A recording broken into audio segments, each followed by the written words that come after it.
Hello, this is a guy who likes fanfiction and is too lazy to read, so here is from the corner of your eye in audio form. Check the description for the links to the author. Chapter 71, Faces in the Mirror, Letters. Naruto is vibrating with excitement. The letters crumple slightly in his grasp, still unopened. The only reason they aren't open yet is that he can't read and walk at the same time, and none of his teammates are willing to let him stop in the middle of the street to read them. Ichiraku, says Sakura, with a strangely tired air to her, almost unhappy. But who wouldn't be unhappy about going to eat at Ichiraku? It was the best. But Naruto loves Ichiraku, so even though he really wants to open these letters right now, he says okay. Despite what Kakashi-sensei had said, he's not there when they leave the meeting with Tsunade. Or when they head down the side of the tower. No Kakashi-sensei, no giant dog, no nothing. Naruto can't help but feel a little disappointed, even though he knows their teacher's probably going to show up there in like 3 hours and then question where they are. So he agrees and they all walk to Ichiraku. But not, of course, before picking up their new jackets. Naruto's feels a little weird to wear, an interesting weight over his orange jumpsuit, and he's not sure he likes the color combination. Can he get it in a different color? Maybe. But it's so good to wear it that he feels like he's puffed up with pride, like he's walking on air, like he's the coolest Chunin in the whole village. Sakura's got hers on too, of course. Naruto thinks it looks really nice on her. The pink and the red and the green and the black. He doesn't like Sakura anymore in a like kinda way, but she's still very pretty and Naruto doesn't feel bad about thinking so. Her scar looks really cool on her, and Naruto wishes that he could have a cool scar too, but he won't aside from his weird whisker cheek ones, which Naruto doesn't actually know if they're scars or not. Weird Kyuubi-based birthmarks. Whatever. Stupid thinking. Sakura and Naruto both look really cool with it, even if it's weird to wear. He's sure that his other teammates will get them soon. He glances over. Karin's happy enough. She's excited about the letters, too, ready to open them as well, and of course there's the really awesome fact that she's finally gonna be an official Konoha shinobi. It's great. Wonderful. And Sasuke. He's been missing Sasuke, the past few weeks. Oh, he's seen him walking around, it's not like either of them really blends in, but Sasuke's shaken his head every time, and Naruto won't push too hard, he won't. It kills him to not go over and swing his arm around him. Makes him jittery. He just wants to tackle his best friend to the ground and get into a stupid fight in a world where Uzumakis aren't weirdly hiding and something strange isn't up with the Uchihas and all that kind of stuff. But it's not that world, and Naruto just hopes that Sasuke's okay, trudging along with his hands in his pockets, agreeing to eat Ichiraku but otherwise not saying a word. He's just needs a break, right? Probably. It's what he's telling himself so he can breathe. Naruto draws aside the curtain, about to yell to announce to Old Man Toki and Ayam, when he stops. Because Kakashi-sensei and Iruka-sensei are sitting there, and from the way they glance back, they were waiting for them. Congratulations, says Kakashi-sensei, smiling at them, his eye curving up, and Iruka-sensei stands up, beaming with such pride it makes Naruto feel warm all the way down to the tips of his toes. I knew you could do it, he says, and Naruto doesn't even resist the urge to jump for it, leaping for his favorite teacher. Sorry, Kakashi-sensei. Iruka-sensei is. Iruka-sensei, with a cry and wrapping his arms around his middle, eyes welling up just a bit, he can't help it. Iruka-sensei was the only one who believed in him even before he had his team, before he had Kakashi-sensei and Yamato-sensei and Sakura and Sasuke and Karin, and Naruto is so happy that he can show his teacher that he's right. He wants to cry. So he does. He gets all snotty and gross and cries big fat tears all over Iruka-sensei's jacket until the man finally sighs, peeling him off of him and forcing him to sit down on a stool. Eat, he says, but even though his movements are gentle his voice is stern, but he's right, because Naruto's tears start to clear basically the moment Ayam puts down a bowl of ramen in front of him. She winks. It's on the house, she says. Congrats, Naruto. Naruto does his best to not get even more teary at that and slurps down his ramen as if he's trying to win a ramen eating championship. He thinks the only people who would make it hard would be Karin, because he thinks Uzumakis are born to eat ramen, and weirdly enough Weird Ol Hinata, so he can open his letters and read them. He doesn't know if he can read and eat at the same time, he's never tried. Even if he can though, he'll probably get broth all over them, and he wants to keep these letters because they're the first letters he's ever gotten in his whole life. So no brothy letters. Instead he guzzles down his noodles, wipes off his face with his sleeve, much to Iruka-sensei's unhappiness, who just kinda sighs and wipes down the counter instead, and then he's yanking out the letters. Iruka-sensei had plopped him right in the middle, which was a good idea. Iruka-sensei is on one side and Karen is on the other. Sakura is next to Karen and Kakashi-sensei is next to her, and Sasuke has silently taken up Iruka-sensei's other side. Everybody else is still eating their food, but that's okay because Naruto's gonna be the one reading the letters anyway. Okay, he says. Okay. Which one do I read first? Karen looks at him, considering him as she swallows. One from Gaara and one from Megakure, right? There's excitement in her voice, too, and he grins at her. They're so close. There might be more Uzumakis, between the cave and now this. He wonders how many there possibly are, how many spread across the nations. He wishes he had Namikaze family, too, like distant cousins or something, but since nobody knows the family, he really doesn't have any place to try to look for them. Not like the Uzumakis, of which there could be so many, so much family. The 5-year-old in him wants to cry every time he thinks about it, thinks about all of this. Iruka-sensei hums. Is there one you're more excited about? He nods. Megakure, he says. He doesn't bother to explain. Iruka-sensei helped him write the first letters to both of them, and obviously the rest of his team knows what's going on. Of course he's more excited about a possible other Uzumaki, even though Gaara is of course, very cool as the only other person with a demon he's ever met. Then open that one last, Iruka-sensei says with a smile. So the other one won't be disappointing. That's fair, even if it galls him to hold onto it and wait, so Naruto goes and eagerly rips open the letter from Gaara. Reading in a straight line is hard, his eyes jump around from spot to spot, dancing all over the page. It's okay though. In like a textbook that's really bad and hard, but it doesn't really matter in a letter. He might have Karen read it to him later maybe, or force himself to sit down at the kitchen table and trace each line with his finger so he can read it how it's supposed to be later, but doing that right now is kind of embarrassing. He's got plants now. Naruto says, reading it as best as he can. I didn't know he liked plants, gotta ask him what the names are. Sasuke snorts at that, which is nice if annoying to hear, and Naruto looks up to make a face at him. They're trying to figure out who the next Kazekage is gonna be. But they don't know yet. That's gotta be really hard. Sakura stretches, accidentally kicking the stall. Kakashi-sensei, she asks, curious. Does Suna have any famous ninja like how we have Lady Tsunade? Who they could have be their Kazekage? Kakashi-sensei swallows and Naruto looks up and every eye is fixed on him curiously, even Iruka-sensei's, because Kakashi-sensei knows like all the famous ninja stuff that not everybody can know. Naruto thinks Kakashi-sensei has like, the highest clearance level in the whole village except for maybe the Hokage? His teacher is so weird and so cool. Yes and no, he says, swirling his chopsticks in his bowl. The most famous of the living Suna shinobi would be Sasori of the Red Sand, when you were fighting Hoshigaki Same, Deidara, and, he doesn't finish his sentence, eye flickering over to Sasuke, both he and Karen stiffen.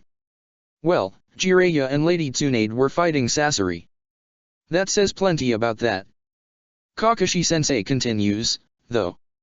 There are 2 elders in Suna, if they still live, who would be good candidates, but they are older than even the Sandaime, and would likely only be placeholders until the next Kazekage. Naruto nods as if he understands, he mostly gets all of it.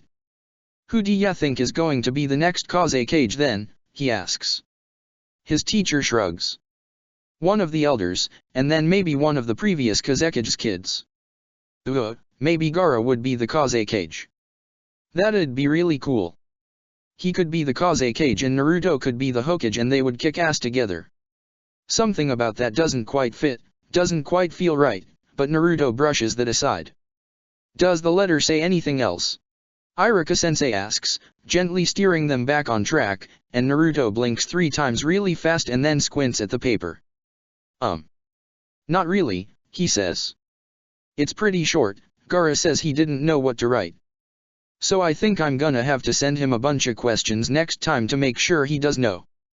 Iruka-sensei smiles at him. I think that's a good idea, he says, and Naruto is very pleased. Lots of praise today. Lots of saying he's doing great. It's all gonna go to his head and it's gonna get huge, and Naruto can't be unhappy about that at all. Karen nudges him in the side. She's done eating, and her eyes are glittery and bright. A Megakure letter now, she instructs him, very firm and kind of bossy, and Naruto likes it when she's like this. Okay, don't rush me, he says, pouting at her, but he can barely keep it on his face before he's grinning, ripping open the letter, and Karen is looking over his shoulder and reading alongside him. She can read a lot better than he can, so that's probably for the best. There is an Uzumaki in a Megakure. Naruto forgets to breathe. He's a priest, Karen murmurs, and then she speaks louder. It's from a priest in a Megakure, an Uzumaki priest. A priest. Naruto doesn't know a lot about priest stuff or gods or shrines or anything like that. Nobody ever really bothered to tell him, and it wasn't something that super interested him, so he didn't bother people with a ton of questions about it like he used to do with other stuff. Is there an Uzumaki religious thing? Something special for Uzumaki priests? Or is he just a normal priest? He'll have to ask. He's basically quivering in excitement. Look, he says, jabbing his finger at a part of the letter closer to the end. He's got a sister. 2 Uzumakis. Karen squints at that part and shakes her head slightly. Not blood-related, she says. Naruto shrugs. A Uzumaki is a Uzumaki, he says, cause it's true. She doesn't argue with him over that. Blood or no blood, family is family, like how Iruka-sensei and Kakashi-sensei and Yamato-sensei and Sakura and Sasuke and even Gaara are all family, and Naruto keeps skimming the letter, eyes darting over it. Not a shinobi. Yes, he does like ramen. His parents died when he was young. What's his name? Sakura asks curiously, setting her chopsticks on top of her empty bowl. He says, right. Naruto jumps his eyes to the very bottom of the letter, makes them stay there. Yahiko, he says, and he grins. His name is Yahiko. Chapter 72, Land of Tea, Setting Out. Sasuke has one day to prepare before he leaves for a mission. He doesn't know what to do, really. Sakura and Naruto and maybe Karen might be doing D-ranks today, or they might not. He doesn't have training with Shizune. She had sent him a slug to inform him, and it means he's restless, circling his house both inside and out and unsure what he should do with himself. He trains, a little, slams Kunao into training posts again and again. Slices open his hand and stubbornly works at trying to get it closed, and then ends up needing a band-aid when he can't quite manage it. This stagnation, it kills him. They weren't wrong when they told him healing would be a battle, a struggle. Sasuke's very used to being good at things. He was top of their class for a reason. Being a shinobi has come easy to him, at least compared to others. Maybe it wasn't enough for an Uchiha, and how that has dug at him, how that has clung to him in all the wrong ways over the years, but it was good enough for the rest of the village. But this. It's hard work. He grits his teeth, pulls off his bandage, and tries again. When he is done, when training is finished and over and there is nothing more he can do but lay on the floor and feel his aching muscles, his stinging hand, Sasuke thinks. It's the exact opposite of what he wants to do, really. Hidden Uzumakis. Who destroyed Uzushio? Kabuto's words, and altered files. You're one of them. What Karen had seen in the Genjutsu. Itaka wasn't alone. The main Jakkyuha, and both Kakashi-sensei's words and the hidden shrine that had confirmed it. To kill your most precious person for more power. Sasuke shudders and rolls, turning over on his side. Kakashi-sensei has reassured him that he's safe here, that none of those who watch over him, and he's not stupid, he's always known there have been, he's been on suicide watch since the day his family died, are the ones allied with the darkness that seeps within Konoha. But that doesn't mean it's not there, not festering, and Sasuke wonders if he'll ever feel safe here again, if he'll ever have somewhere that he feels like he can breathe. Karen has said she's working on a seal to grant them privacy, and maybe when she finishes, if she can manage that, they can talk, because he doesn't want to hear her words when there's the fear that someone will hear them, but that only grants the safety to speak, not true safety. He thinks of Kabuto, and his words. Of Karen's claim about Itachi. If they're both correct, if neither is lying, which they could be, that means there's someone else. There's someone else, or maybe more than one person, who is orchestrating things, and the thought is terrifying. It's frightening, how easy he can believe it of Konoha. He doesn't want to, he wants to protest that this is his home, that nothing that would be hidden deep within would exist here, but he remembers Kakashi-sensei's warnings, remembers the fact that there is a code on who to trust, and he is frightened. Sasuke curls up on his side on the floor and breathes. He wakes early the next morning, or perhaps he never truly sleeps, melting into the floor in a dissipated state that feels like he is adrift. He might never actually close his eyes. He's not sure. Nothing looks appealing to him, food-wise, but he chokes down a bar anyway and makes his way to the bridge. It's early, far earlier than he needs to be here, he thinks. There was never an actual time stated, never a time for meetup clarified, but it was just generally accepted that, as per their usual, Team 7 will meet at the bridge and then go to the tower together. He sits down on the bridge, folding his legs, and leans back against the side and closes his eyes. Sasuke wants everything back to how it was before the Chunin exams. When Kakashi-sensei was fine and Anko-sensei wasn't dead, nor even Anko-sensei, but a stranger instead of someone he will never forget.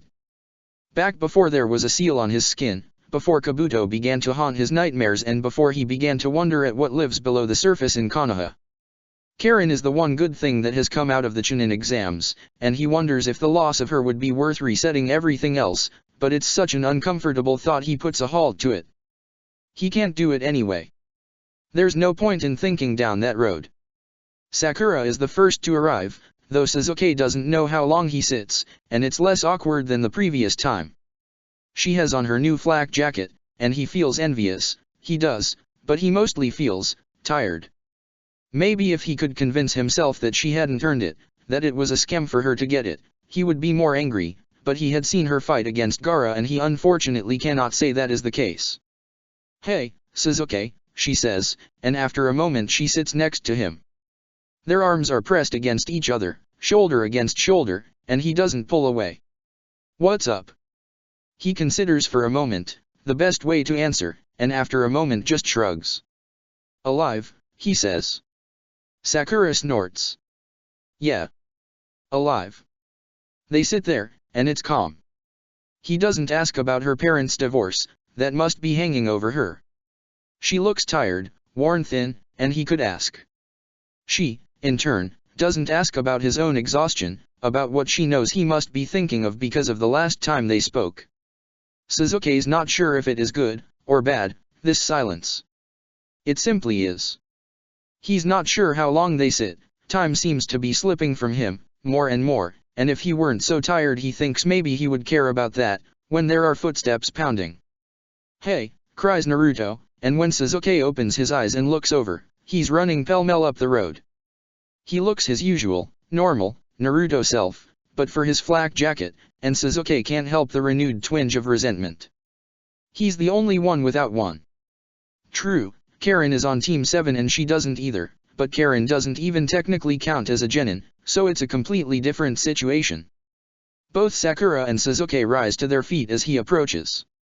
Naruto skids to a stop, sucks in a huge lungful of air, and then grins at them both, breathing almost instantly back to normal.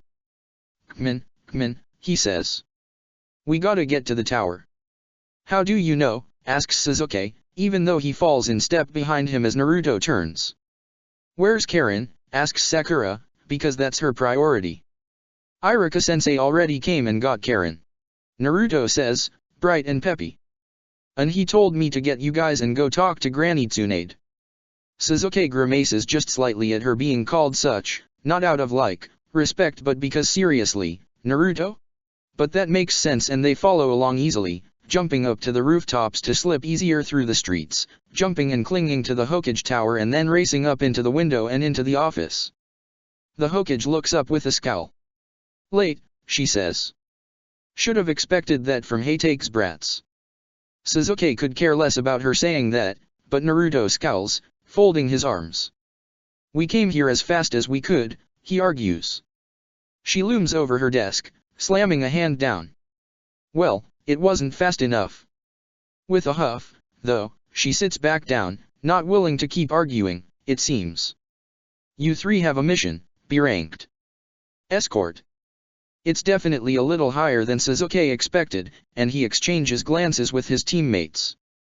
Naruto looks thrilled, Sakura looks a little nervous but she gives him a nod, setting her jaw, and Sasuke lets the weariness of the past month, maybe, or however long it's been, slide off of him.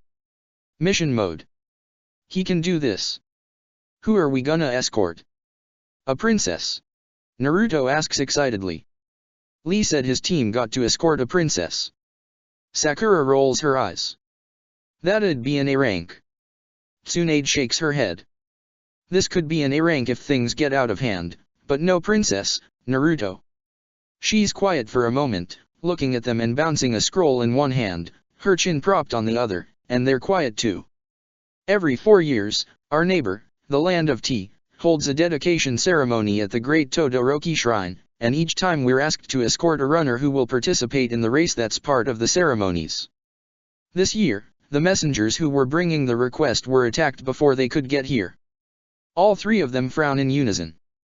Who attacked them? Asks Naruto, squinting. Who are we escorting, then? Asks Sakura, trying to parse this. Sasuke stays quiet and lets them ask the questions. Tsunade shrugs. Wasabi Jiriko will let you know all the details, she says. But you're expected in the Land of Tea by the end of the day, so get moving. Chop chop. And with that, they're dismissed, blinking owlishly at each other as they're almost literally pushed out the door, it shutting behind them. Naruto speaks first. Do we know how to get to the Land of Tea? He asks, scrunching up his face. It's extremely clear that he doesn't have a clue. Sakura snorts and Sasuke shakes his head. Yes, he says simply. We won't even have to run. They part ways to pick up their bags at each of their places, and meet back at the gates. It shouldn't be a long mission, but it will be overnight, and it's better to be over-prepared in this case. If the Hokage says it could turn into an A rank. It's quiet at first, stepping down the path. Hey, guys, Sakura speaks up, though, after a few minutes. That light jutsu that Yamato-sensei taught you, can you teach it to me? Naruto excitedly takes it upon himself. Sasuke rolls his eyes and corrects him a few times, and Sakura's almost got it down when they approach a tea house on the road a little before lunch. Hey, hey! Naruto yells excitedly. Can we stop for lunch? Sasuke and Sakura glance at each other. Sure, says Sakura. We have time. Sasuke isn't hungry and couldn't care either way, but he follows them. The owner is delighted to see them. It's quiet, but for one other customer in the corner, and Sasuke wonders how much traffic she gets. Sweet bean soup for me. Naruto orders, upon the declaration that ramen isn't an option. Dumplings, says Sakura. Sasuke isn't hungry. Just rice, he says. Both his teammates turn and squint at him. 2 sweet bean soups, Naruto says firmly. 2 orders of dumplings, says Sakura, and when the owner leaves with a smile, she gently nudges her shoulder against his. We'll share it all. He can't really argue, even if he does make a slight face. Naruto leans across the table, grinning at them. Hey, do you think we'll get to fight? He asks. Their last fight was against Sasuke. Shies away from the thought. Sakura considers. Maybe, she says, but you better not go picking a fight. Naruto grins. Ah, when have I ever done that? He asks. The other customer has gotten up, and he's passing by their table, a slightly older teen, hat in hand and brown hair pulled back. Sasuke takes note of him and dismisses him in one go, until he stops next to their table. Just sitting around in the shade, sucking down sweet bean soup. A ninja's life is pretty cushy, he says, and the statement is so out of balance with the actual state of his life that Sasuke actually turns to look at him, unfolding his arms and propping his chin on his hand. Naruto and Sakura look equally baffled, though solely Naruto looks angry. What did you say? He demands. I didn't know they gave those out like candy, he says, meeting Naruto's eyes. Jackets like that to ninja like you. Naruto rises to his feet. That does dash. And that's when the teen seemingly catches sight of Sakura, eyes lighting up. Hey, where'd you come from, sweetie, he asks, and Sasuke does he best to very subtly shift away as Sakura goes still. I didn't see you sitting here. I didn't mean you, of course. He can see Sakura's brow furrow. Thank you. Hello there, he says, and he leans down in front of her, resting his arms on the table.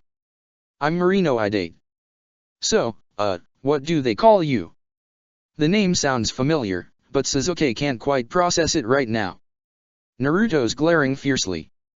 You gonna punch him in the nose, Sakura, or do you want me to? He demands, ready to lay into this civilian. Sakura, huh? Asks Marino. That's a beautiful name. Well, then. He grins at her. Since fate has brought us together, isn't it time we talked about our future? She blinks at him twice, utterly taken aback. Sasuke's about ready to punch this guy, too. What future? She asks, baffled. Marino's grin grows. Oh, you know, the part where you give up this ridiculous ninja business and run away with me. Sasuke would never claim to know what goes through Sakura's head in the next few moments. Perhaps she's thinking of her parents, and their impending divorce. The scar that snakes up her neck. Her chakra control that hasn't quite come back, the lightning that did who knows what to her chakra coils, how she worked so hard against Gaara and still lost, the fight against Orochimaru in the forest and the death of Oboro, or maybe she even thinks of the mysteries that plague Sasuke and Naruto and Karen. There's a lot of options. Sasuke knows her extremely well now, and they're all possibilities. Whatever her thoughts, Sakura pauses, and then smiles at him, her eyes closing. I see, she says. And then she breaks his nose. Chapter 73, Land of Tea, ready, set, go. Marino Idate reels back, hand flying to his nose, it's bloodied, but not gushing. Sakura had controlled it enough that he would certainly regret his words, but from what Sasuke knows, he doesn't think there will be any permanent damage. What dash, he says, and Naruto laughs, loud and hard, grinning from ear to ear. That's what you get, he says, eyes glinting. Insulting ninja like that. Honestly, Sasuke hadn't cared about any personal insult to the career of being a ninja, and he's pretty sure Sakura didn't care about it either, but Naruto does, and Idate's gaze shifts to him. Some ninja you are, he spits, and his eyes narrow. Can't even take a little insult, can you?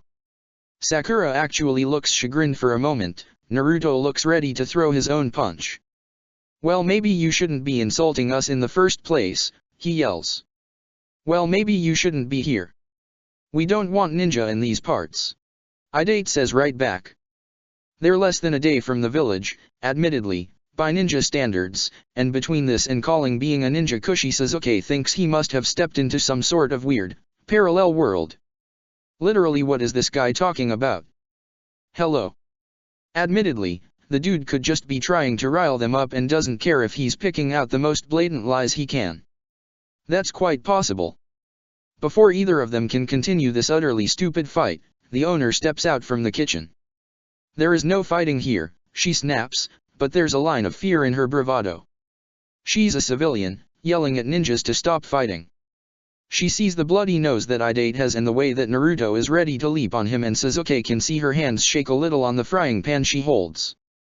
Sasuke doesn't know how to deal with civilians, even if he's identified that. Sakura reaches out and takes Naruto by the elbow. Naruto, she says. Stop. Maybe Naruto can see it too, because he subsides, shooting one long glare at Idate, who glares back and stalks out of the building. The moment he's stepped outside, Naruto fumes. What was that guy's deal, huh? Insulting ninja like that. Where does he get off? Ninja protect people. They do cool stuff. Sakura rolls her eyes. Maybe he's had a bad experience, Naruto, she says. Naruto huffs at her.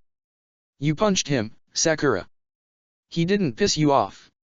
Yeah, but because he was being a flirty creep, not because of that, she says. He nods. And you only like Sasuke, yeah? There's a faint note of something in his voice that could be disappointment, or jealousy, or something else. Sasuke flushes all the way up to his ears and glances away from the two of them. Sakura sounds exasperated. Doesn't matter who I like, he was being weird. I know. Naruto whines.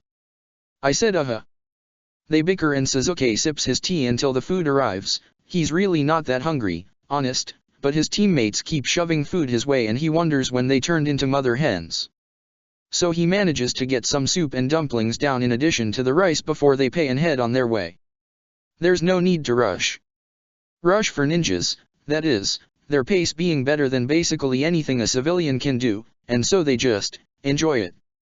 Part of him should feel odd, doing a mission like this with just the three of them, but they haven't gone on a mission with Kakashi-sensei in far too long and not yet on a true mission with Karen, and Sasuke doesn't want to think about that, so he doesn't. So when they do make it to the land of tea and head for the Wasabi main house, it's still light out. Wasabi Jiraiya greets them. Thank you for coming, he says, and he has a smile on his face. Naruto opens his mouth and Sakura whacks him on the back of the head and Sasuke takes over speaking, giving a nod. What is our mission, he asks, because seriously, what are they here to do? And the man launches into his explanation. A race, completed every 4 years, the winner of which will determine which of the two head families, Wasabi and Wagarashi, will rule over the land of tea. The previous year, the Wagarashi family had won, and there had been sabotage. In fact, the people who had gone to Konoha to hire ninjas had been attacked along the way, so they were very, very much needed. And their job was to protect the runner. It's an interesting mission. To protect this civilian runner as they try to win. Of course, whether or not they win won't be up to the three of them, but they can at least ensure that the runner gets a fair shot, unhindered by sabotage or any ninja tricks the others throw at them. Of course, that's when it's revealed the civilian runner is Idate. He and Naruto launch right back into arguing with each other, while Sakura adopts a 1,000-yard stare and Lord Wasabi blinks twice in surprise. You know each other, he asks, though there's amusement. Unfortunately, Sasuke says, not bothering to filter himself, and the man laughs. Naruto goes off to bicker with Idate even more, the two of them walking down the street yelling at each other, which does something to Sasuke, but Sakura drags him off to go check out the town. We're still going to guard him, right? She asks. Sasuke has no problems with it. Do you not want to? He asks, because she has the most valid reasons for not wanting to, even if he honestly doesn't think that'll be a problem after she punched him. Sakura shrugs. It's fine, she says. Let's be honest, she doesn't quite look at him, eyeing a hairpin. I've probably been worse to you, before. Sasuke honestly could not say either way. They were younger, yes, it was less than a year ago, but he feels so much older, and Sasuke had tried to block most of what the girls said out. He's so lucky to not have parents, she had said, though, and even if that was a different topic, he thinks that's probably worse than what Idate had said, so Sasuke doesn't reply. Instead, Sakura asks how much the hairpin is and squawks at the price. Why is it so much? She asks. The woman running the stall genuinely looks apologetic. I'm sorry, she says, but the Wagarashi family controls the prices. They have that much power? Not even the Hokage. Though perhaps it was more like they gave themselves that much power. Two men from the Wagarashi family accost a merchant, and he's forced to intervene. This cannot continue, this cannot keep going on. Sakura seems to share the same thoughts, and they share a nod as well. We'll protect him, Sakura says, and she turns to the stall owner who had been watching in surprise. Don't worry, she tells her. We'll make sure the Wasabi family wins. Naruto isn't pleased at first when he returns to the room they had been given that evening, especially since his hunt for ramen hadn't proven fruitful, but when they explain the events of the day he grows a bit more thoughtful. It's like Wave, isn't it? He asks. They needed the bridge then, and they need to win the race now. Sakura nods, serious. Exactly, she says. It's not as bad, at least, but there's a lot someone can do in 4 years. Naruto nods. And I think old man Wasabi is pretty good, too. I went and talked to him for a little and he's friends with old lady Tsunade. So he's gotta be good. The Lady Hokage is also friends with Jiraiya and was with Orochimaru, so Sasuke honestly doesn't know if that means anything, but it's not like it's a point he's going to argue. He thinks this is the right thing to do. Technically, something like that isn't supposed to factor into their missions. It's a job. Morally right or wrong, the Hokage has judged it a job to be taken, and thus they're supposed to fulfill the job to their utmost. But Team 7 has never gone by that rule. Sasuke eyes his team from his spot against the wall, nodding at them both. "We'll make sure he wins," he says. It's not surprising, the amount of people that gather to watch. For such a large event like this. No wonder so many turn out. It's no Chunin exams, of course, as the land of tea is much smaller, and this is hardly an event that other nations would be interested in, but it's still a sizable crowd gathered to watch the two runners. Idate is poised, ready, eager at the start line. The other runner is older, a young man versus the teenager that Idate is, because even though Idate is older than Sasuke, he's a civilian, but Lord Wasabi seems calm about this. The first part of the race is on a boat. Sasuke isn't keen on the idea. In practice, it's not terrible. It means the race isn't only about who is the physical fastest, but also about being able to control the boat. In terms of his role, though, it's aggravating. It's extremely simple to sabotage an opponent's boat, and he regrets not knowing this earlier so he could inspect it himself. As it is, he grits his teeth and readies himself to deal with anything. 3, 2, 1. The runners are off like a shot. The way Garoshi's runner books it straight to the boats, Idate, probably the fastest civilian Sasuke has ever seen, takes a sharp turn to the left and starts running down that road along the water. "What?" Naruto yells next to him. "Idate, you're going the wrong way." The boats. Around him, Sasuke can hear other equally bewildered voices from the crowd. Confusion, the way Garoshi had making a snide comment but Lord Wasabi's continued calm. Sasuke takes a glance back at him, and thinks maybe he did choose well, maybe Idate had the same thoughts as Sasuke. "Let's move," he tells his team, and they bolt after Idate. "Why is it them?" Mubi asks, hissing out a breath through his teeth. Now that it's just the two of them, Mubi is the only one with the working eye between the two of them. Kagari had recognized the chakra signatures, but not known them well enough to tell specifics. "Who?" "Naruto and Sakura's team," Mubi says, and the signatures snap into place. Naruto, the one with a massive pit of boiling chakra. Bizarre chakra, strange chakra, and admittedly a bit frightening, but the boy himself wasn't such. Sasuke was the one with a good, steady amount of chakra, altered slightly by the seal that had seriously fucked him up when they met, but it wasn't messing with the rest of his chakra like it had that first night, when it had made Kagari want to throw up, so that's something. Sakura's, though. He prides himself on his memory, and he knows that 2 times the charm and he'll immediately identify the 3 of them the next time they have a run-in. Her chakra is different from last time. Oh, she still has a smaller amount than her teammates, especially next to Naruto, but it's different. Kagari can't say how, but it is. Regardless of differing chakra, that's not good news, and Kagari grimaces. "Great," he says. "What is it?" asks their third teammate, and Kagari only barely manages to quell a flinch. Mubi has described them, or rather, what he can see of them.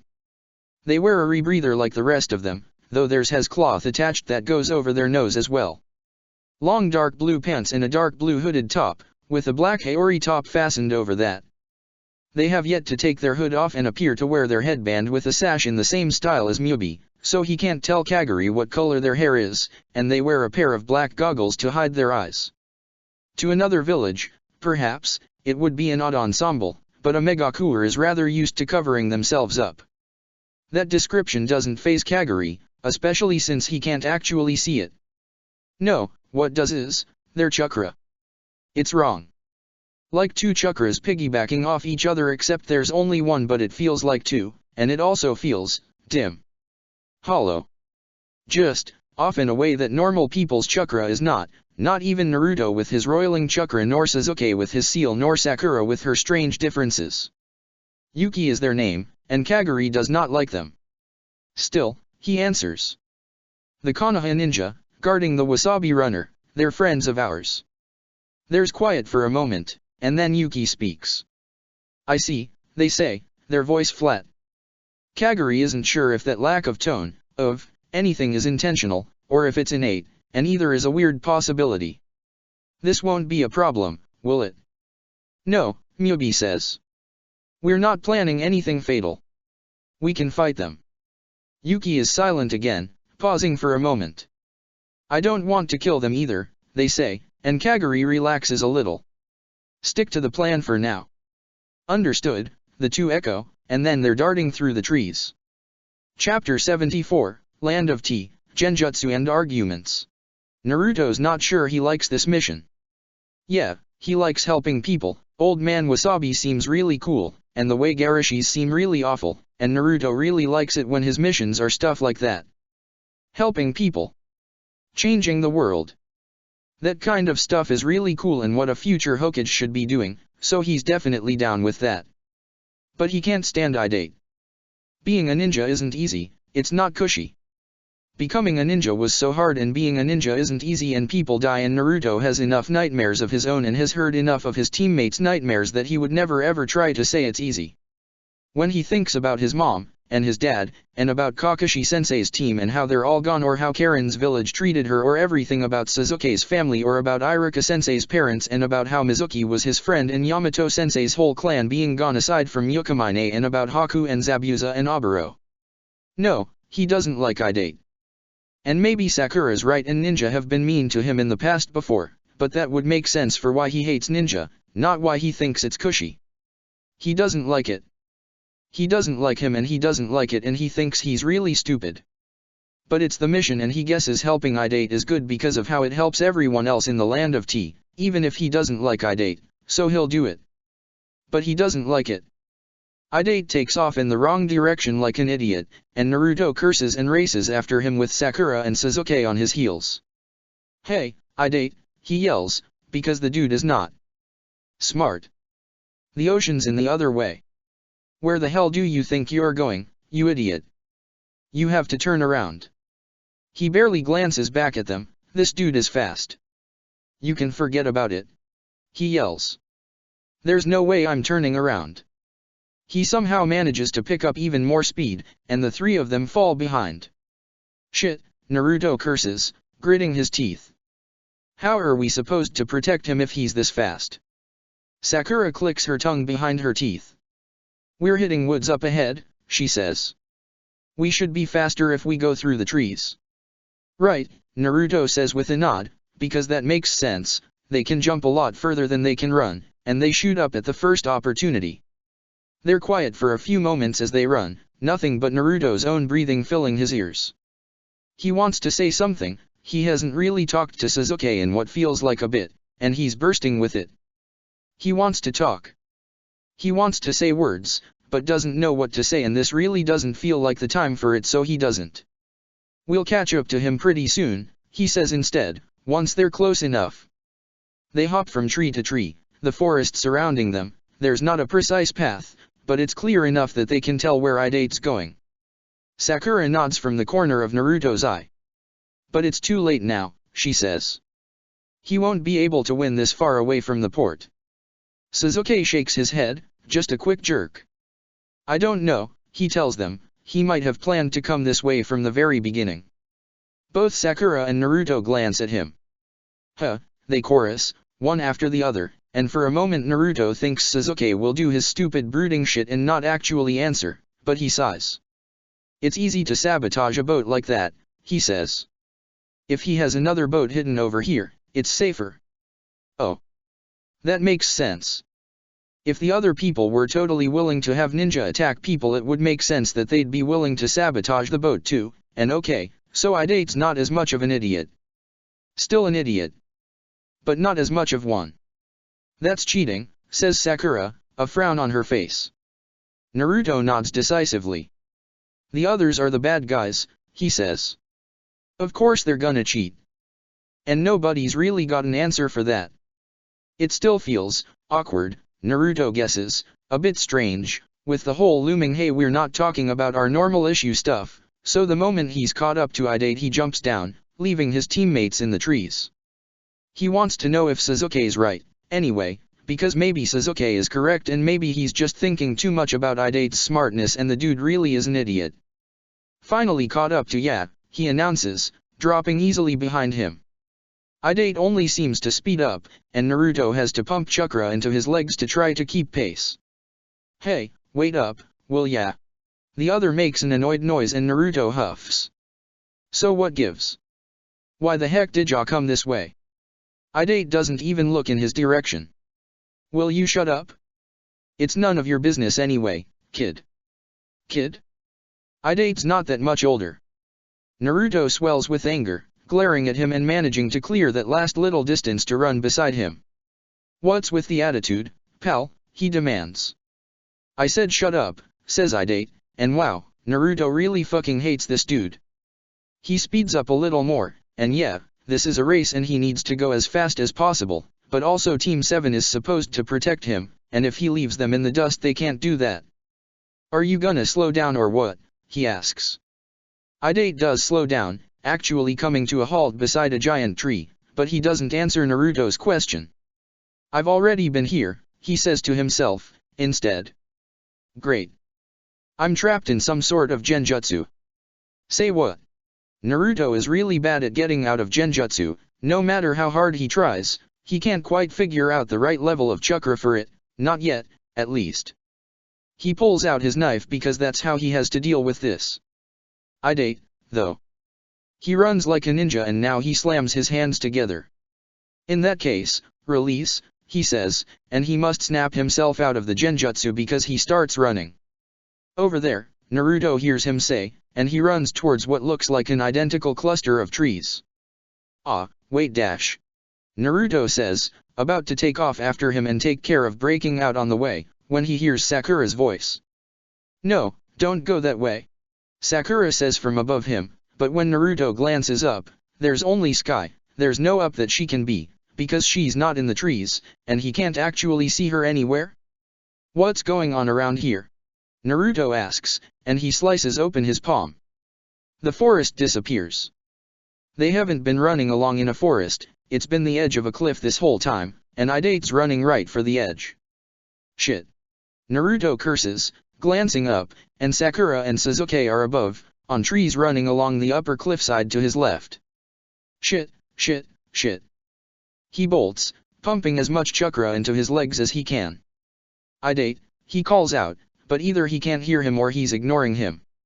Fortunately, though, it doesn't seem running him off the cliff is the enemy ninja's plan. Instead, Idate turns before the actual turn and ends up running right into the cliff wall.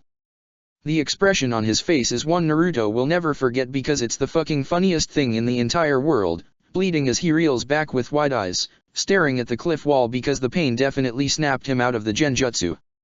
Unfortunately, though, he reels a little too far back, and the edge of the cliff crumbles underneath him. He lets out a yelp, flailing backwards as he starts to fall, and Naruto throws himself forward to frantically catch his hands on Idate's belt. But he's too close and he's falling too, and then hands catch in his pants and when he glances up, Sakura has her hands firmly hooked on him, and Sasuke has his arms wrapped around her waist. A chain of people, keeping them all alive, and Naruto lets out a sigh of relief. His teammates haul them both up, and as soon as they're both on the ground away from the edge of the cliff, Naruto punches Idate in the shoulder. You idiot, he yells. If you had just stopped for 2 seconds, that wouldn't have happened. Idate scowls at him. What did you say? He demands, and he lunges forward and soon they're grappling on the ground because hell yeah Naruto's gonna punch this bastard again. He deserves it. Before he can lay another one on him, Sasuke's got his arms around Naruto, yanking him away, and Sakura's pulling Idate away, too. Both of you, stop. Sakura says. We've got bigger things to worry about. Oh, yeah.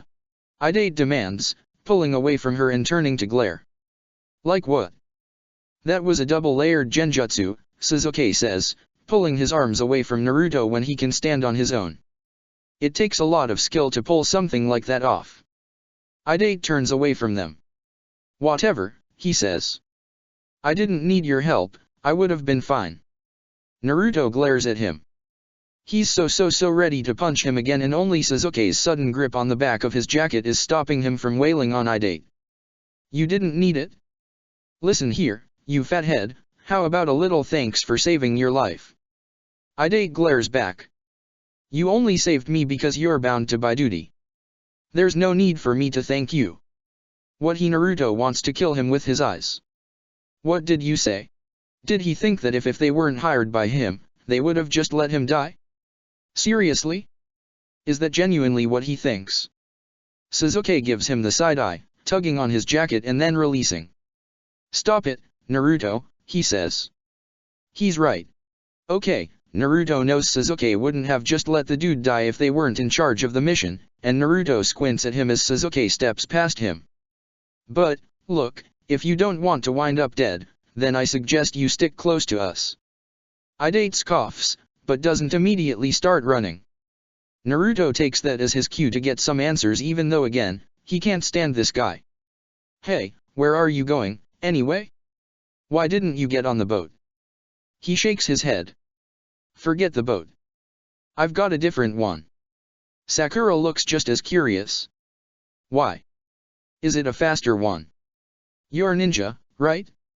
Run and talk.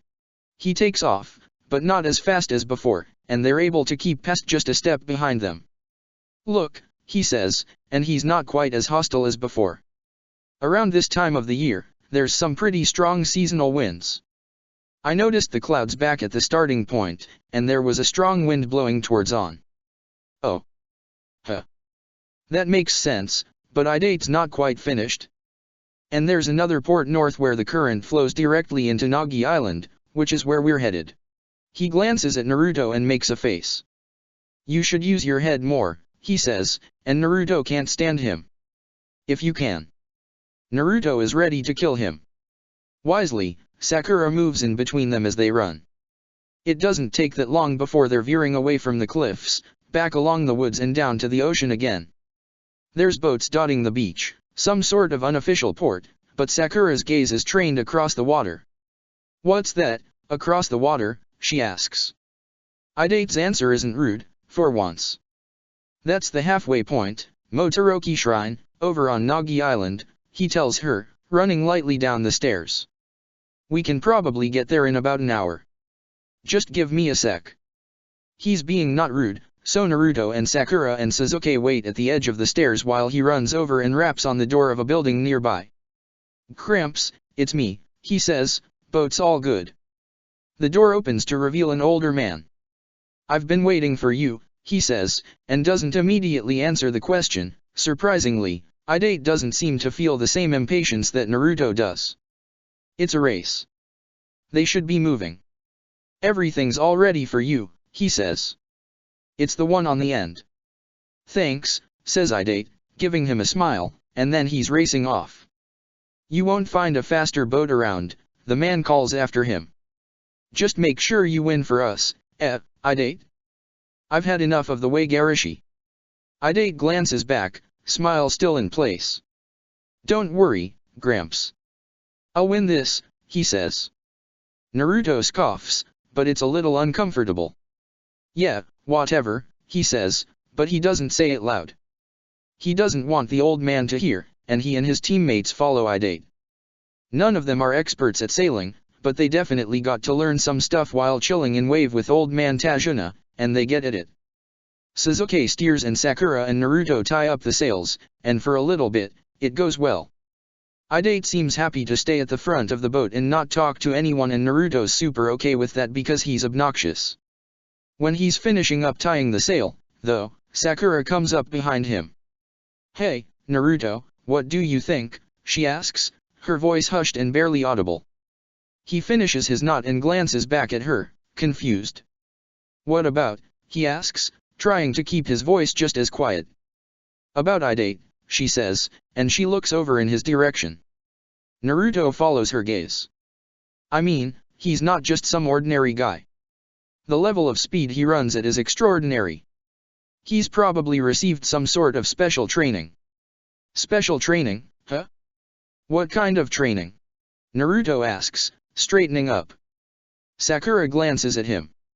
It's possible he's spent some time in one of the hidden villages.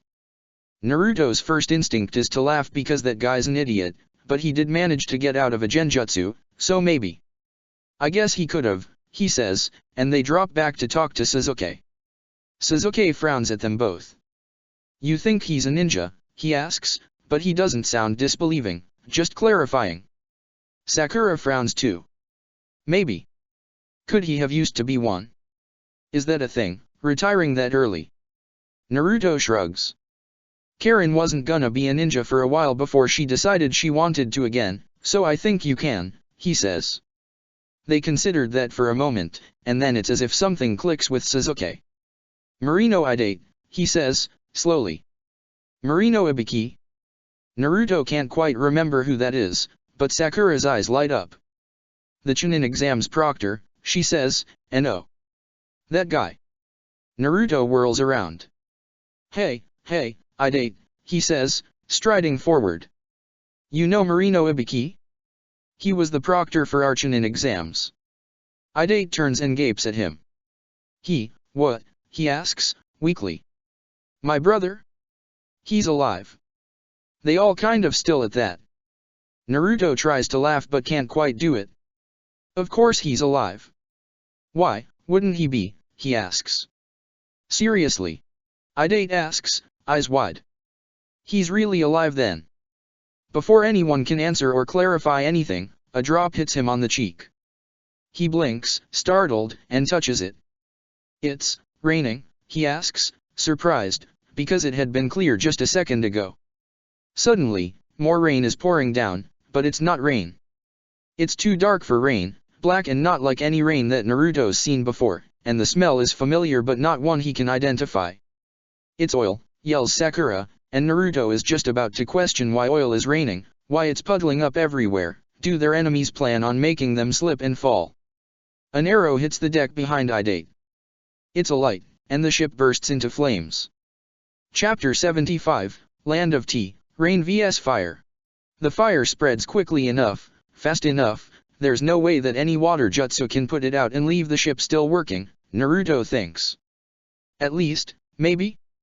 He doesn't really know any water jutsus, and he doesn't think Sakura or Sasuke do unless they've picked something up and haven't told him. He meets Sasuke's eyes, and there's grim determination in there before Sasuke glances back at Sakura and Idate. Idate looks. He looks terrified. He's shaking, trembling faintly as sweat beads on his forehead, eyes wide as he stares at the fire and sees something that none of them is seeing. Idate. Sakura calls for him, shaking his shoulder because she's the closest, had automatically stepped towards him to defend when the oil started falling, and he snaps out of it. Idate looks at her, but he's still shaking, still clearly freaking out. What? He asks, his voice faint. Sakura glances, meets Naruto's gaze and then Sasuke's. I'll get Idate out of here, she says, voice firm. I'm the best option. You hold them off. Naruto wants to question that, confused, why is she the best option here? What? But Sasuke nods as if her logic makes perfect sense. Go, he says. We've got this. Idate, she says, can you walk on water? He says, and he's still shaky, still freaking out. Not for very long, but... Never mind, then, she says, scanning him and coming to a decision, and she squats down, holding her arms back. On my back. He stares at her, baffled. Can you carry me? Of course she can. Naruto butts in, indignant. Hurry up, asshole, you're holding all of us up. Idate glares at Naruto, which actually okay, that's probably the reason Naruto hasn't been chosen to guard him, because Sakura deals with him a lot better. Fine, he spits, and he clambers onto Sakura's back. She straightens up easily, gives them both a nod, and hops over the edge of the both. They can't see her running because of the smoke and the flames that are started to make Naruto's throat tickle something awful, but there's no splash, so she must be good. Let's go, says Sasuke, and Naruto turns to see him nodding in the opposite direction. Ah, there's a boat. That must be where the enemy is. Right. Naruto cheers, launching himself over the edge with Sasuke and landing on the water easily, sprinting towards it. Let's go. There aren't any more arrows fired at them, which is maybe kind of weird. Naruto doesn't think he and Sasuke are exactly hidden, but maybe the enemy is focused on the boat. This could also totally be a diversion, which is a really awful idea if so, but that's why Sakura's with Idate, and if this is a super empty boat, Naruto's positive they can catch up to Sakura and help her out. They bolt up the sides of the boat and haul themselves over, and then Naruto stops and stares. Mubi, he asks, stunned. Kaguri. It's both of them, the Aimnin he made friends with at the Chunin exams, who he's been exchanging letters with and would definitely count them among friends, who are the reason he has Uzumaki Yahiko to exchange letters with, and it's. Neither of them seem surprised to see him, at least from what he can tell of their body language, cause their faces are almost completely covered and Naruto can't even rely on eyes cause Mubi is the only one with an eye. Why'd you try to kill us? He demands. Kaguri shakes his head. We weren't trying to kill you, he says. Sasuke snorts. Could have fooled us, lighting our boat up like that. Mubi tips his head to the side, and from the way his eye crinkles, he's probably smiling. Did you really think something like that could ever kill you? Sasuke doesn't reply, which is an answer in and of itself. Naruto feels tense, uncertain. He feels wired and ready for a fight, but he doesn't exactly want to send fists flying towards a friend, not like this.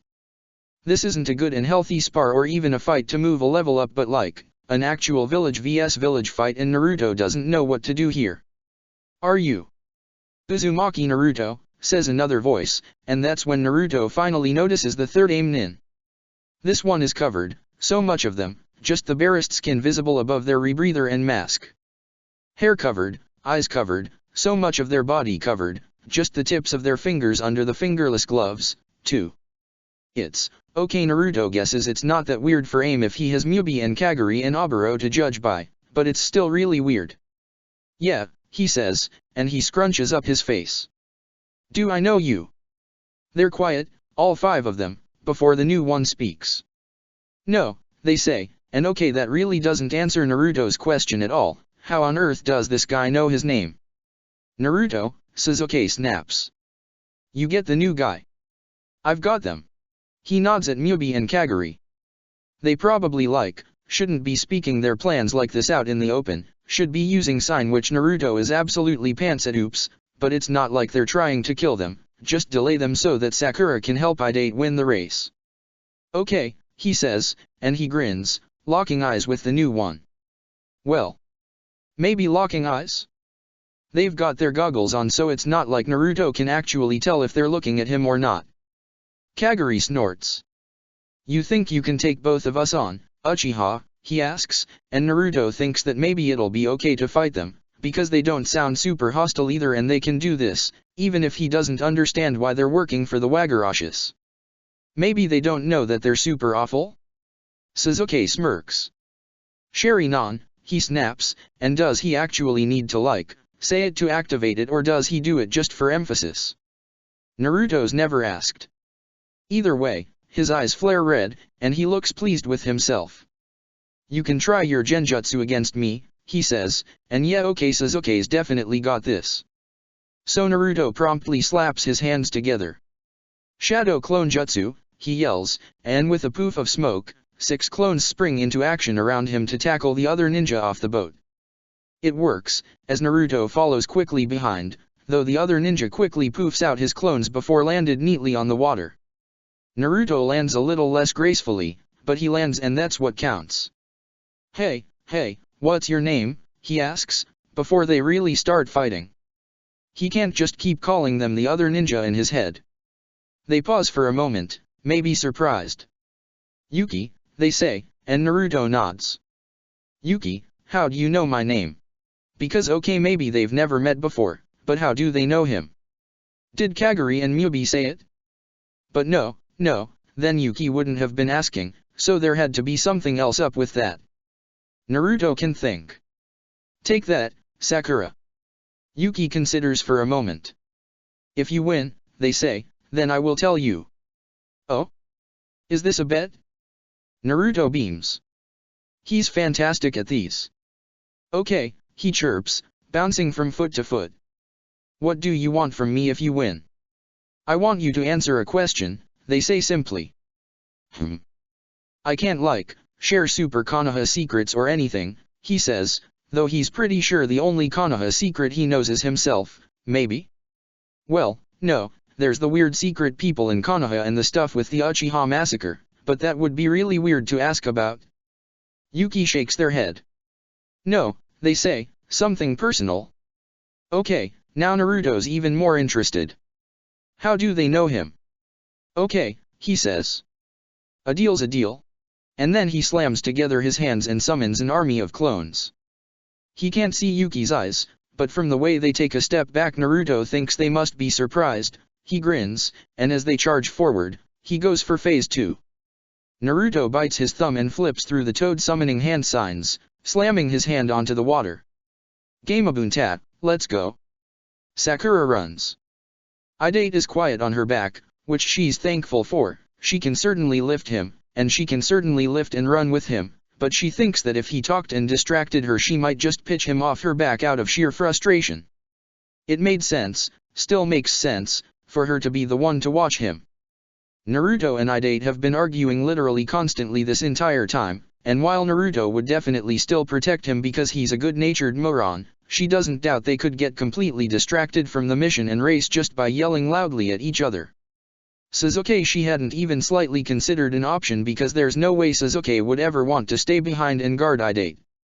And so Sakura will suck it up and let them fight while she does this equally important job of transporting this moron to the end of the race. Even if it sucks.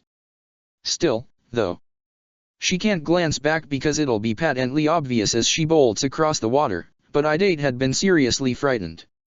Sakura had seen it in his eyes, the same kind of eyes that Sasuke had had when he freaked out hardcore, the same sort of trauma response that Sakura wonders if she'll have if she has to face Gaara again. Yeah, okay, it's good that he and Naruto are friends. And from what Ino has said, he's not like crazy murderous now. But that doesn't change the fact that he had freaked her out, and she has definitely had a nightmare or two about him. It's not her business. It's not her business.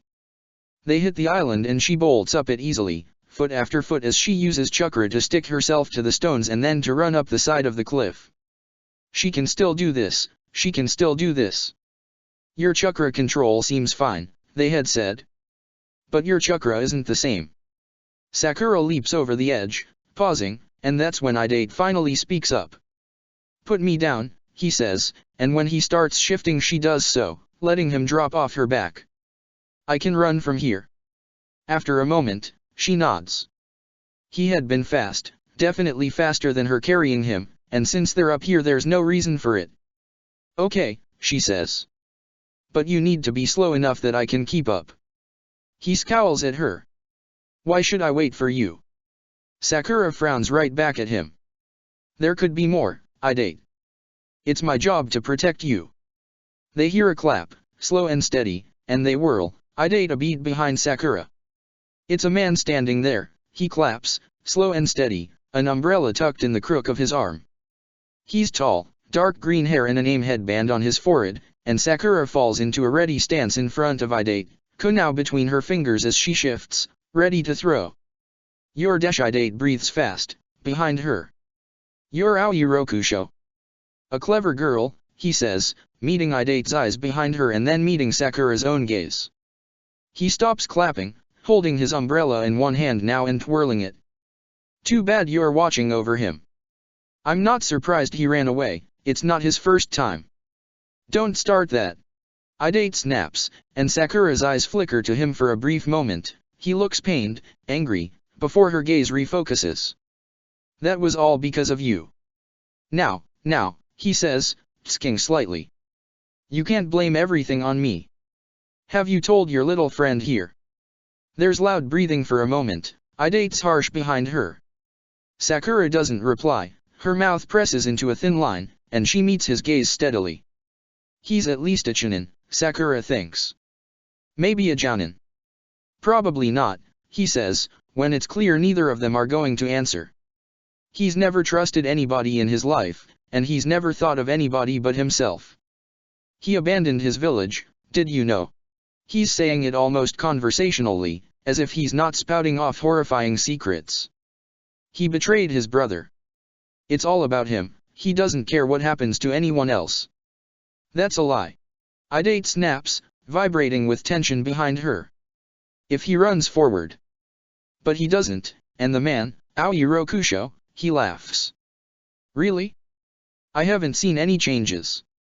You still only focus on yourself, on winning this. Do you even care about the other ninja you left behind? He shakes his head. Personally, I think a person like that really doesn't deserve to live. He tosses his umbrella in the air, and Sakura darts a few steps forward, staying between him and Idate as she flings her kunao forward and he steps to dodge. She mirrors his step, staying in between them at all times, and he grins. Tricky, tricky, he says. But no Mirchinin is going to beat me. Aoi spreads his fingers, revealing the needles clasped between them for a split second, and then he tosses them. Here's the thing. Here is the rather unfortunate thing. Needles are fast, and Idate is a slightly different size than Sakura, a slightly bigger size. It's perfectly possible to shoot them past her and still hit him, even if she's in between them and protecting him. The rather fortunate thing, though, is that Sakura is fast. Maybe not as fast as Idate, not fast enough to throw him down, but she's fast enough. Fast enough to get in between them, cry out as the needles embed themselves in her back and shoulders, and crumple into his arms with a gasp. Chapter 76, Land of Tea, a lot of little lies. It's painful. It hurts. Sakura can say that she has honest-to-goodness never had senbon embedded in her skin before. But if there's one thing that she's good at, it's ignoring pain, so she forces herself up. Sakura, cries Idate, and for all this Aoi Rokusho, and why, oh why, is that so familiar? Says that Idate doesn't care, there's real fear in his eyes, fear and concern. Don't worry, she says, doing her best to summon her inner Naruto as she smiles gritted teeth at him. I'm fine. And with that, she whirls to face Aoi, who looks amused but not at all concerned. What a quick little chinin, he says, creepy smile still in place, and Sakura wants to wipe that off his face so fucking much. You're really going to cross that last finish line for him? Let him hide behind you like this? Once a coward, always a coward. Cross that last that could either mean poison, which is really common for senbon users so Sakura really can't be surprised, or it means that he's just gonna kill her right here and now. Or fucking try to. She wants to tell Idate to run, to get the hell out of here, and he is fast enough to, but can she keep him occupied enough? It starts to rain, and an idea hits her, along with a bolt of recognition.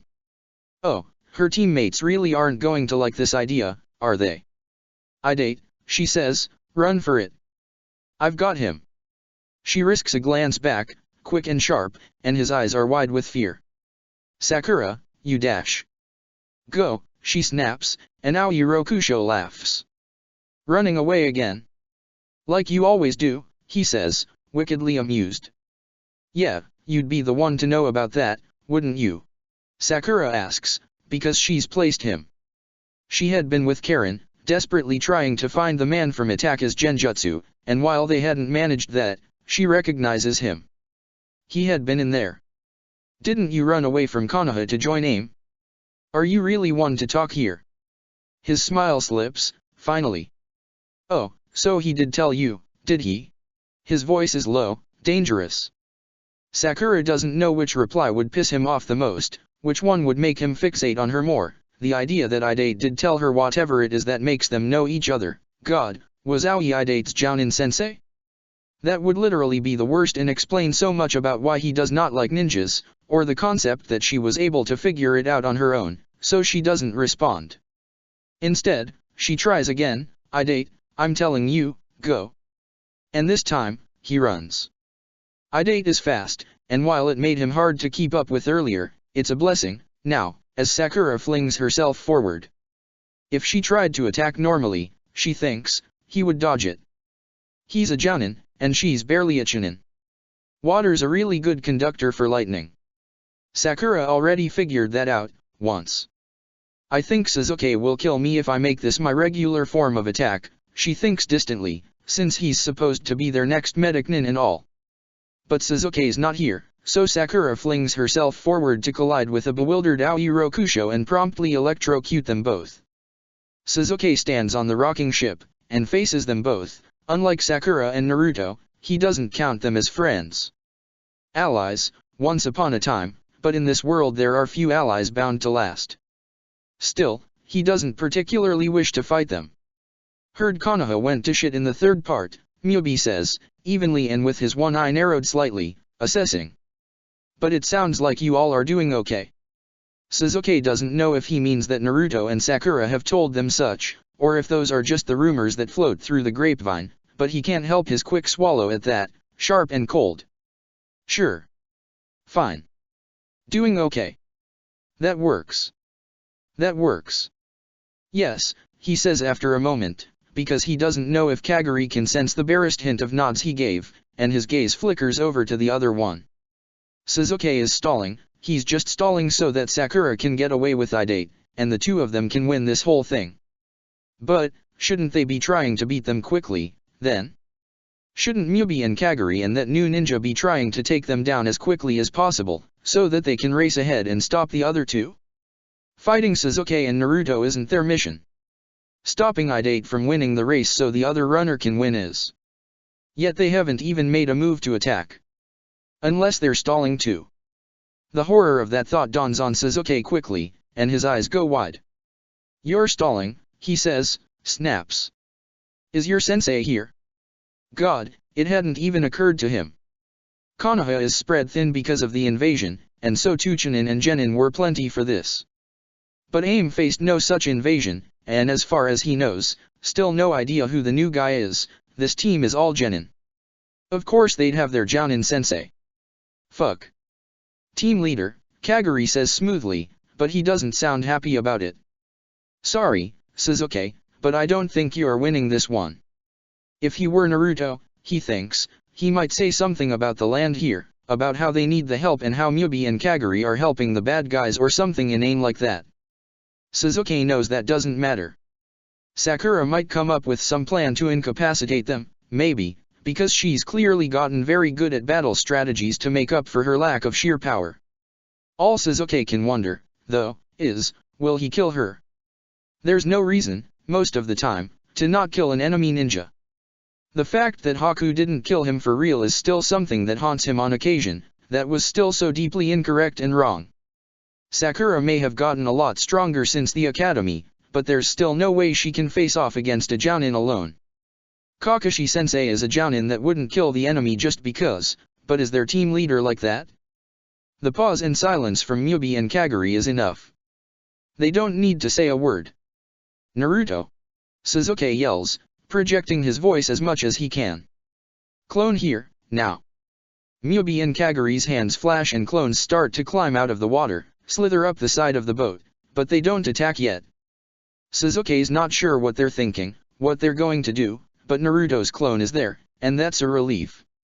There's a fourth team member that's going after Sakura, Sasuke tells him. Can you hold the rest of them? Naruto grins, bright and pumped, and Sasuke has no idea how he'd survive with a different team, honestly. I've got an idea, leave it to me, he crows. The water clones launch forward and Naruto clasps his hands together.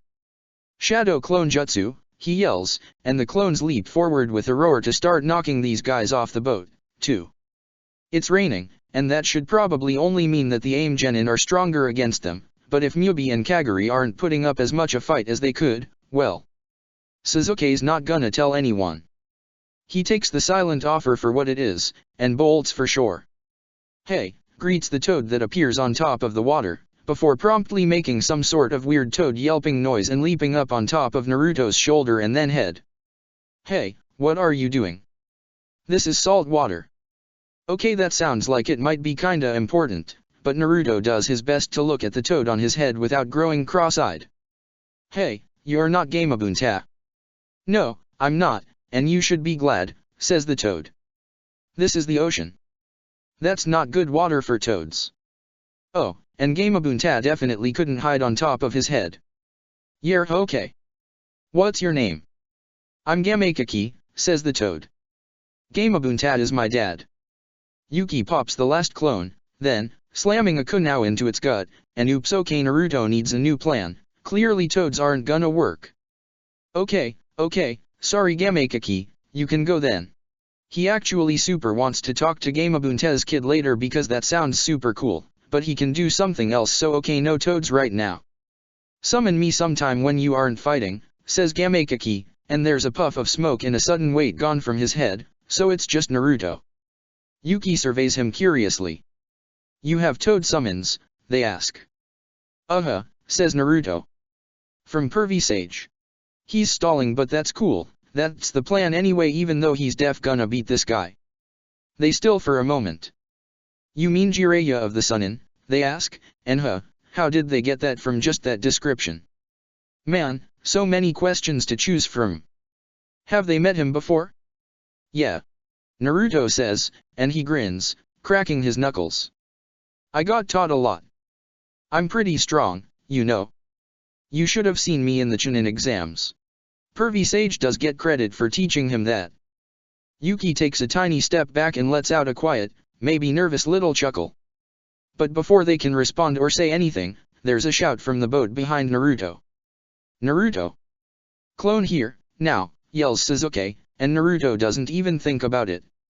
His hands clasp together immediately, and a horde spring up around him, one to head back to Sasuke, the other going for Yuki again.